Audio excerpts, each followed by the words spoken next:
ലൂക്കോസിന്റെ സുവിശേഷത്തിലേക്ക് വന്നപ്പോൾ മറിയ ദൂതനോട് ചോദിക്കുകയാണ്, ഇത് എങ്ങനെ സംഭവിക്കും? ദൂതൻ അപ്പോൾ പറയുന്നൊരു കാര്യം വചനത്തിൽ ശക്തിയുള്ളതാണ്. 35 വാക്യത്തിൽ പറയുകയാണ്, പരിശുദ്ധാത്മാവ് നിന്റെ മേൽ വരും, അത്യുന്നതന്റെ ശക്തി നിന്റെ മേൽ നിഴലിടും. അവിടെ മുതൽ ചരിത്രം അങ്ങ് മാറുകയാണ്. പ്രിയ ദൈവവൈതലേ, ഈ ഒരു വാക്യം നിനക്കൊന്ന് പ്രാർത്ഥിക്കാൻ കഴിയുമോ? കർത്താവേ, പരിശുദ്ധാത്മാവ് എൻ്റെ മേലൊന്ന് വരണം, സർവശക്തൻ്റെ ശക്തി എന്നിലൊന്ന് അനുഭവിച്ചറിയാൻ കർത്താവേ, അവിടുത്തെ ഒരു കൃപ എൻ്റെ മേലൊന്ന് പകരണമെന്ന് എത്ര പേർക്ക് പ്രാർത്ഥിക്കാൻ പറ്റും?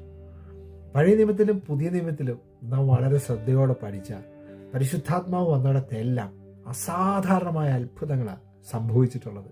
120 പേര് കൂടിയിരിക്കുകയാണ്. അവർക്ക് മുമ്പോട്ട് പോകാൻ എന്താ ചെയ്യേണ്ടതെന്ന് അറിയത്തില്ല. അവർ പിതാവിൻ്റെ വാഗ്ദത്തത്തിന് വേണ്ടി കാത്തിരിക്കുകയാണ്. എന്താ സംഭവിക്കുന്നതെന്ന് അവർക്ക് അറിയില്ല. പക്ഷേ പരിശുദ്ധാത്മാവ് അവരുടെ മേൽ വന്നപ്പോൾ അസാധാരണമായ ദൈവപ്രവൃത്തിയാണ് പിന്നീട് അങ്ങോട്ട് സംഭവിക്കാൻ തുടങ്ങിയത്. അങ്ങനെയാണെങ്കിൽ പരിശുദ്ധാത്മാവ് നിന്റെ ജീവിതത്തിൻ്റെ മേൽ വന്നാൽ അവിടെ മുതൽ സകല സ്ഥിതിയും അത് മാറിയിരിക്കും. നീ ഉദ്ദേശിക്കുന്നതല്ല നടക്കാൻ പോകുന്നത്. നിന്നെ തന്നെ ആ അഭിഷേകത്തിന് ഒന്ന് വിട്ടുകൊടുക്കാമോ?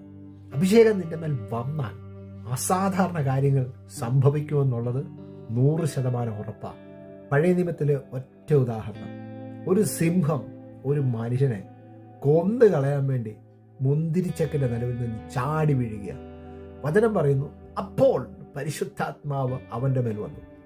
അവൻ എന്ത് ചെയ്തു? അന്തരീക്ഷത്തിൽ വെച്ച് തന്നെ ആ സിംഹത്തെ കീറിക്കളഞ്ഞു.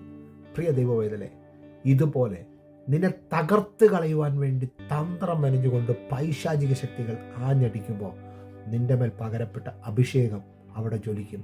അങ്ങനെ തന്നെയല്ലേ ദാവീദ് സിംഹത്തെയും കരടിയെയും കീറിക്കളഞ്ഞത്? കയ്യിൽ കടിച്ചു തൂങ്ങിക്കിടന്ന ആ അണലിയെ അപ്പസ്തലനാകുന്ന പൗലോസ് കുടഞ്ഞു കളഞ്ഞതും ഇതേ അഭിഷേകമല്ലേ?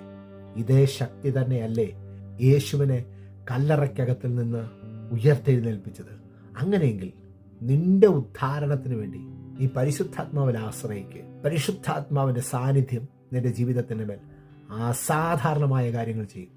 അതുകൊണ്ട് പരിശുദ്ധാത്മാവിന്റെ ശക്തിയോടെ ബലത്തോടെ മുമ്പോട്ട് യാത്ര ചെയ്യുക. സർവശക്തൻ നിന്നെ സഹായിക്കും. ആമേൻ.